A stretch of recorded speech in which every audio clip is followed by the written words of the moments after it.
Salam uşaqlar. Bugünkü videoda biz sizə tibblə bağlı daha ətraflı məlumat vermək istəyirik.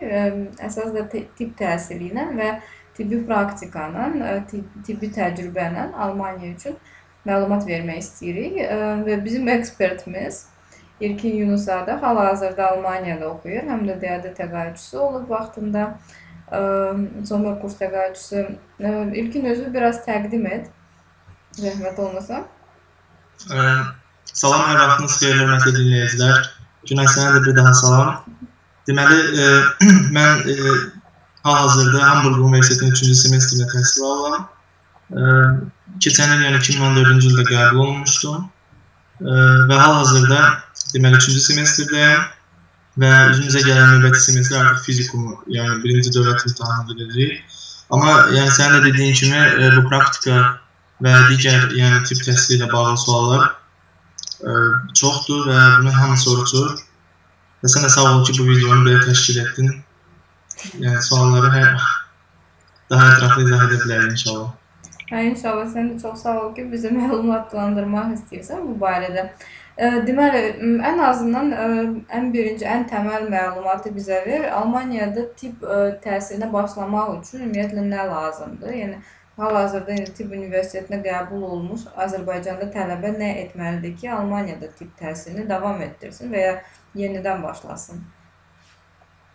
Deməli, öncə onu deyim ki, bizdə 11 illik orta təhsil bitirdikdən sonra birbaşa Almaniyada tibb təhsilinə başlamaq mümkün deyil. Çünki Almaniyada belə deyək, təhsil, yəni məktəb təhsili, bu abitur deyilən təhsil 12, yəni bəzən 13 ilə qədər davam edir. Ona görə bizdən ən azı 2 illik, yəni öz ölkəmizdə ən azı 2 illik bir bakalavr təhsilimiz olmalıdır. 2 ildən çox da ola bilər.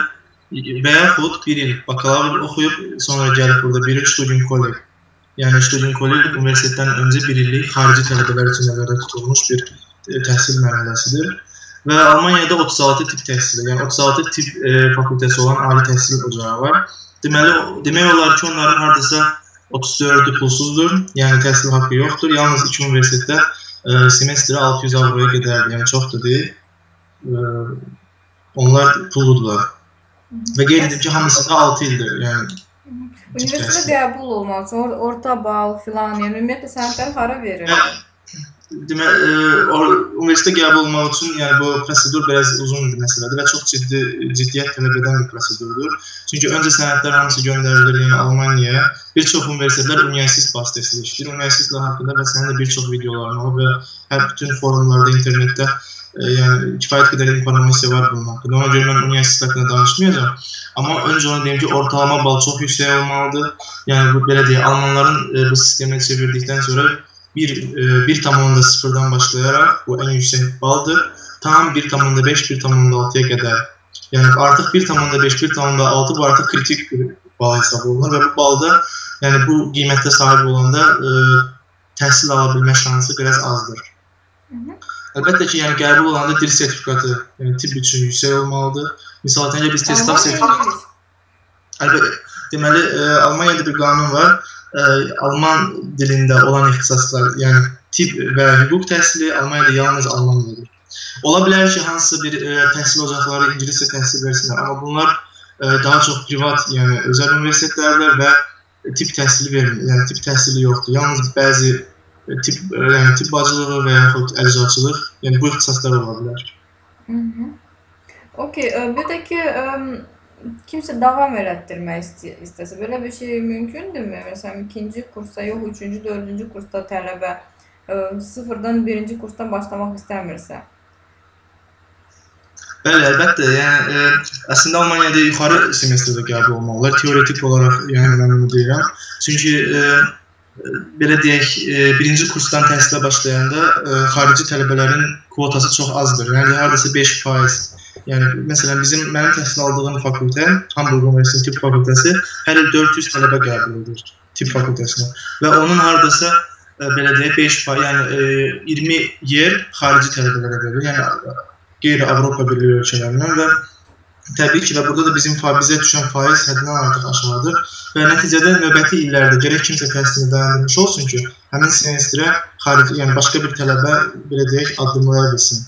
Və bu halda da yenə deyirəm, öncə Alman tələbələri seçilir, sonra Avropa Birliyi ölkəsinin tələbələri seçilir və bizə qədər belə yəni desək bizə qədər növbə bəzən çatmır.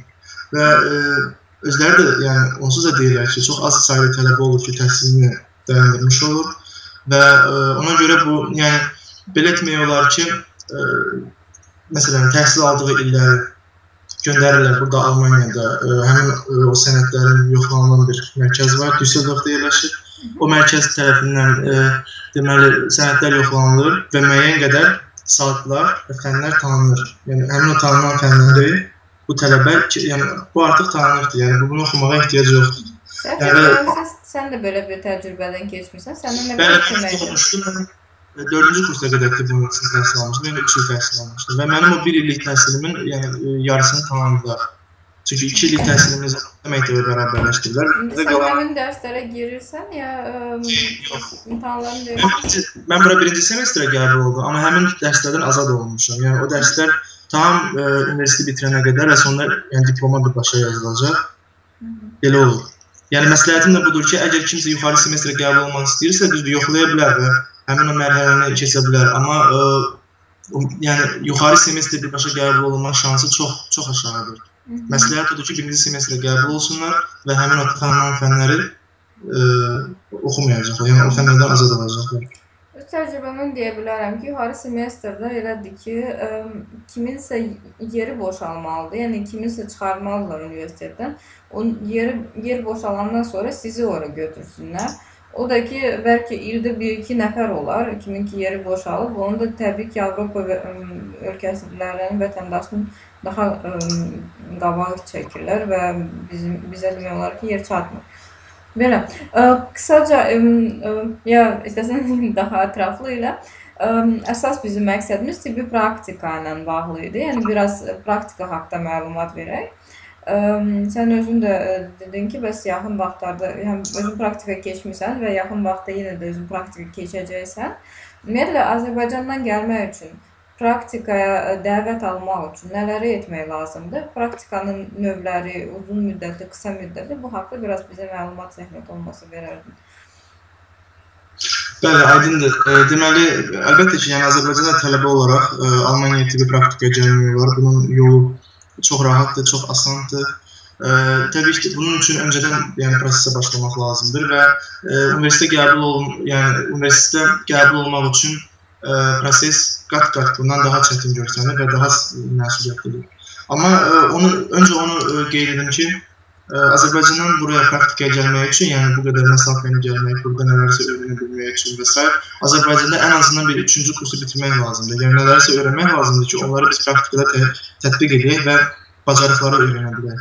Və məsləhətim odur ki, universitet klinikalarına gəlsin praktikalara. Yəni, belə deyək, universitet klinikaları onlar da bir təhsil ocağıdırlar və orada işləyən həkimlər, professor müəllim heyəti, yəni bir tədris işçiləridirlər və onların himayəsində praktika keçmək daha xeyirlidir, nəinki digər yerlərdə. Əlbəttə ki, yerindən asılı olmayaraq Almaniyada hər bir yerdə praktikantlar, yəni hospitantlar deyək, həmin o hospitasyon Almaniyada praktikaya verir, xarici ölkədən gəlirkən. Bəzən familiyatur da deyilə bilər, amma biz bu viza məsələlərinə görə və digər məsələlərə görə hər yerdə rəsmi olaraq hospitasyon gedir. Və həmin o hospitantlara çox yüksək diqqət ayrılır və onlardan heç bir pul götürülmədən deməli, onlara praktika təklif olunur.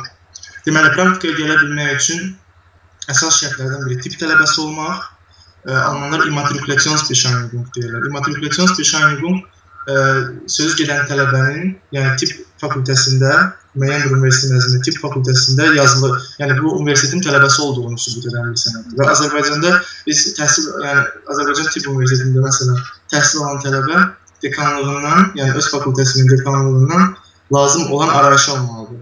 Yəni təhsil aldığı haqqında arayış və o arayışda qeyd olunmalıdır. Hal-hazırda neçənci semestrdədir, təhsili nə vaxt başlayıb və tibb tələbəsi olduğu orada göstərilməlidir. Bu əsas sənədlərdən biridir. İkinci sənəd əlbəttə ki, yəni tərcüməyə hal olmalıdır, CV deyirik, mütləq. Üçüncü, motivasiya məktubu. Motivasiya məktubu, yəni yəni kifayət qədər ciddi rolu vardı. Əsaslandırmaq. Bəli, bu məsələ belədir ki, yəni biz o praktikaya sənəd verərkən bu sənədləri göndərəcəyimiz ünvanda, yəni orada işləyən insanlar bunları yoxlayırlar, bütün hər bir sənədi və orada onlara göstərmək lazımdır ki, biz bu praktikadan nələri öyrənəcəyik və bizim üçün bunun gələcəkdə nə cür müsbət, yəni istər karyeramızda, istər özümüz üçün, istər alman dili biliyimizdə, hər bir, yəni bu praktikanın bizim üçün nə dərəcədə və Avropada, yəni Almaniyada gördüyümüz hər bir şeyin bizə nələri gətirəcəyini göstərmək lazımdır, bunları izah etmək lazımdır. Və əlbəttə ki, praktikaya gəlmək üçün ən əsas şərtlərdən biri dil biliyinin yaxşı olmasıdır. Yəni B1, B2 və B1, B2 səviyyəsi, yəni artıq bununla gəlmək olar. Amma gərək bu B1, B2 səviyyəsi kifayət qədər bu tələbədə oturmuş olsun. Yəni bu insan ən azından tibbi sözlərdən də anlayışı olması lazımdır. Ondan başqa gəlib Almaniyada burada yaşaya bilmək və s. Yəni dil biliyi nə qədər yüksək olsa, bir o qədər yaxşıdır və sertifikatı olsa, bu yəni dəvət olunması üçün və viza alınması daha çox yəni bu prosesi sürətləndirib, belə deyək. Bundan başqa belə bir şey eşitmişəm ki, bəs yanvarda, fevralda daha çox yerlər olur praktika üçün. Çünki başqa vaxtı, məsələn, yayda falan adam çox gəlir. Nə qədər doğrudur məlumat? Bəli, Günay, bu çox düz dediniz, bu düzgün bir məlumatdır. Çünki belə deyək, praktikanı yalnız həmçinin Alman tələbələri də praktika keçir, yəni Almaniyada təhsil alan tələbələr və xaricdən gələn insanlardır. Və yanvar və fevral aylarında demək olar ki, praktika üçün bütün xəstəxanalarda və hər yerdə yerlər boş olur. Çünki Almaniyada təhsil alan tələbələr dərs müddətində olurlar və təhsil fazası, üzr istəyirəm, tətil fazası, yəni yay ayları, avqust, iyul və yaxud sentyabr aylarında bütün xəstəxanalar dolmuş hesab olunur və hətta biz özümüz yəni praktika üçün müraciət edəndə 4-5 ay öncədən müraciət etməlidir. Çünki onlar istər yerli, istər xarici tələbələr tərəfindən daha tez dolmuş olur. Və əsas bir məqamla toxunmaq istəyirəm. Bu praktika üçün sənəd verərkən, təbii ki, öncə e-mail vasitəsilə biz əlaqə yaradırıq universitetlərlə, yəni universitet klinikaları ilə. Bunun üçün universitetin hər şöbəyə və hər xəstəxana şöbəsinə yazmağa ehtiyacı yoxdur. Yəni, bəzən belə yazılır və bu səhv kimi qəbul olunur. Ona görə hər bir sayta, öncə sayta daxil olmaq lazımdır və universitet klinikasının saytına daxil olarkən orada international, yəni beynəlxalq əlaqələr şöbəsinə daxil olub. Məhz orada bu işlə məşğul olan insanın kontaktlarını tapmaq lazımdır. Bu çox rahat tapılır və o insana göndərmək lazımdır sənədləri. Və bütün viza üçün dəvət məktubu və digər bütün suallara məhz həmin adıma o əməkdaşa yönəlmək lazımdır. Bəs viza müddəti necə? Yəni Schengen, milli viza? Bəli, müddəti də bizim üçün bu da çox önəmlidir. Yəni bir tələbə üçün. Çünki adətən tələbələr əgər dərs müddətində gəlmək istəyirlərsə, o zaman tətil 2 aydan 2 ay yarım, yəni maksimum bu da dərəcədə olur. Yəni əgər qısa müddətli bir praktika istəyirlərsə, belə deyil, 3 aya qədər, o halda bunun təşkilatı baxımından da və digər maliyyə baxımından da orqanizasiyası çox rahatdır. Çünki həm viza almaqda da rahatdır, çünki Schengen vizası 3 aya qədər verilir və Schengen vizasını alma müddəti 2-3 gündür. Amma əgər daha uzun müddətə praktika, yəni təhsili bitirmiş insan daha uzun bir hospitasiyaya gəlmək istəyirsə, təbii ki, bu artıq 6 aya qədər davam edir və bunun üçün milli viza açılmalıdır. Bunun üçün xəstəxana tərəfindən bu insan, təsdiqi, yəni bu 6 aylıq təsdiqi olmalıdır. Hansısa professorun və yaxud müəllimin bunu öz himayəsini götürməsi lazımdır. Yəni bu dərəcədə ciddidir. Və bunun üçün də əlbəttə, bunun üçün də yerlər azdır. Çünki bəzən müəllimlər özləri də, çünki doktorantlar olur, elmi işçilər olur və almanların öz praktikantları da olur və bəzən belə uzun müddətə yerlər çox olmur. Bir də İlkin, biz biraz səninlə öncədən danışanda rezidentura haqda da bir qısa məlumat vermək istəyirdik. Düzdür, onun üçün ayrı bir qrup da var, orada suallarınızı verə bilərsiniz. Amma bu tibbi praktikanın nə qədər rezidentura faydalı olduğunu bilmək istəyirdim səndən. Bəli, bu tibbi praktika, yəni Almaniyada tibbi praktikanı keçmək bu çox, yəni təbii ki, nələrsə öyrənirik, nələrsə öyrətməyimizə, yəni bizə öyrənməyimizə kömək olur. Amma həmçinin də gələcəkdə rezidentura mərhələsində, yəni Almaniyada rezidenturaya qəbul ola bilmək üçün bu praktikaların çox böyük əhəmiyyəti var. Yəni təbii ki, bu həm dil baxımından insanlara, yəni sənət verənlərə daha çox köməkdir. Həm Almaniyada xəstəxana sistemi ilə tanış olmaqda, yəni praktika zamanı bunları, yəni belə şeyləri tanımaları üçün çox yaxşı bir mümkün, yəni vasitəsidir. Bundan başqa rezidenturada, yəni rezidentura əslində çox yəni başqa bir mövzudur və bunu sən də qeyd etdin. Yəni bunun üçün ayrıca bir qrup var. O qrupda bir çox suallar yazılar. Həmçinin Almaniyada artıq rezidenturaya başlayan insanlar orada öz təcrübələrini, öz yollarını yazıblar və əgər biz oraya diqqət etsək görərik ki, müxtəlif illərdə və müxtəlif şəhərlərdə, hətta müxtəlif xəstəxanalarda belə fərqli qaydalar, fərqli şərtlərlə rastlaşırıq. Amma hər şeydən öncə birinci yüksək dil biliyi olmalıdır. Yəni dil biliyimiz nə qədər yaxşı olsa, bir o qədər rahat həm inteqrasiya edərik, həm də xəstəxanalar tərəfindən daha tez qəbul olunarıq. Çünki sonuçta rezidentura bu bir həkim fəaliyyətidir və insanların müalicə olunması, insanların yəni sağlamlığı üçün xidmət edəcək və bunun üçün də dil biliyi ən yüksək, çox kifayət qədər yüksək olmalıdır. Və ikincisi olaraq tibbi əsasda yüksək olmalıdır. Bu insan həm tibbi sözləri bilməlidir, yəni yalnız sertifikat almaqla mümkün deyil bu iş. Bu bir məsələ. İkinci məsələ, yəni xəstəxanalar rezidentləri qəbul edərkən bu e-maillərlə və telefon vasitəsilə, yəni belə şeylərə çox əhəmiyyət vermirlər. Gərək tələbənin özü, yəni rezident burada özü olsun, yəni özü xəstəxanalara getməlidir və özü çalışıb özü əlaqə saxlamalıdır. Sonraki bir məsələ, deməli bu harda və necə, yəni bu şəhərlərdən və universitetlərdən asılı olaraq çalışsınlar universitet klinikalarına. Yenə deyirəm, universitet klinikalarının international şöbəsindən əlaqə saxlasınlar, yəni beynəlxalq əlaqələr şöbəsindən. Çünki sonuçta bu rezidenturada uzun müddət davam edir və bu bir iş fəaliyyətidir. Yəni burada iş müqaviləsi bağlanılmalıdır və bu insanların yəni maaş almaları və alınmaları məsələsi var. Və bunun üçün də bu da çox fərqli və çox belə deyək, dalğalanan bir məsələdir. Çünki illərə görə və şərtlərə görə hər zaman bu proses dəyişir. Başqa da buyurun, nə sualınız var? Sadəcə qısa mən də demək istəyirəm. Yəni bura praktikanı gəlib həm praktikanı keçib, sonra rezident kimi qalmaq daha asandır. Sən dediyin səbəblərə görə və ən azından viza səbəbinə görə də asandır. Çünki məsələn qısa praktika üçün viza almaq, rezidentura üçün viza almaqdan asandır. Çünki rezidenturada sizə bir mənalı iş müqaviləsi lazımdır, dəvətnamə lazımdır ki, siz gedib rezidenturanı başlayırsınız. Amma praktikada, yəni gedib praktikanı keçirsiniz və bəlkə də həkimlərin orada doğrudan da sizin işiniz xoşuna gəldi və bəlkə də başqa yerdə birbaşa rezidenturanı tapsanız, artıq Almaniyada vertraqı, yəni iş müqaviləsini ala bilərsiniz və ondan sonra vizanı da onun əsasında uzanarsınız. Yəni o baxımdan da biraz praktika rezidenturaya daha çox imkan yaradır. Belə, Haqlısan, üzr istəyirəm və yaxşı olar ki, uzun müddətli bir praktikaya gəlib və elə rezidentura üçün də olmaqla daha məsləhətdir. Çünki vizanın növündən də asılıdır. Sənin özün də bildiyin kimi, sən özün bu işdə daha çox təcrübəlisən, milli viza almaq lazımdır. Yəni uzun müddət Almaniyada 3 aydan artıq yaşa. Əgər yəni qısa müddətli bir praktikaya gəliriksə 2-3 aylıq biz Schengen vizası alırıq və bu halda biz mütləq, yəni C kateqoriyada vizada mütləq geri dönməliyik. Vətənə dönməliyik və sonra yenidən milli vizaya sənəd verməliyik.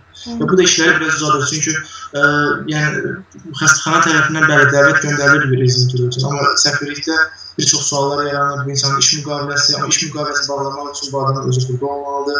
İntervyular olur. Hətta yəni bir imtahan var, yəni aprobasiyanı əldə etmək üçün, yəni Almaniyada bir həkim kimi fəaliyyətə başlamaq üçün imtahan vermək lazımdır və həmin o testdən keçən insanlar artıq yəni belə deyək, hazır olan insanlardır. Həm dil baxımından, həm həkim, yəni tibbi savad baxımından, yəni bunu universitet, yəni bu xəstəxanalardakı və şöbələrdəki professorlar, həkimlər tərəfindən bir imtahan təşkil olunur və o imtahanın əsasında icazə verilir, belə deyək. Yəni bunun üçün Almaniyada olmaq mütləq şərtdir və milli viza bu halda yəni əsas bir məsələdir. Tamam. Məncə ən əsas məlumatlar məlum oldu, yəni nələri etmək lazımdır. Yenə də nə sualınız olsa qrupa yaza bilərsiniz bizə və çalışarıq və bu videonun altından yazıb biz çalışarıq sizin suallarınıza cavab verək. Ümid edirik ki, bu video sizin üçün faydalı oldu. Çox sağ ol yenə də İlkin, vaxt ayırdığına görə, ətraflı Buyurun, xoş məlumatlara görə. özüm də demək istəyirəm, yəni bu videonun altında da, həmçinin Facebookda da, yəni kimin nə sualı və yaxud Almaniya ilə bağlı, istər tip təhsil ilə, istər rezidentura ilə, istər praktika ilə, hər zaman mənə yazıb, mənimlə əlaqə saxlaya bilərlər. Həmçinin səninlə də, yəni. Oldu, çox sağ ol İlkin. Əziz tələbələr, sizin diqqətinizə görə təbii ki, sağ olun.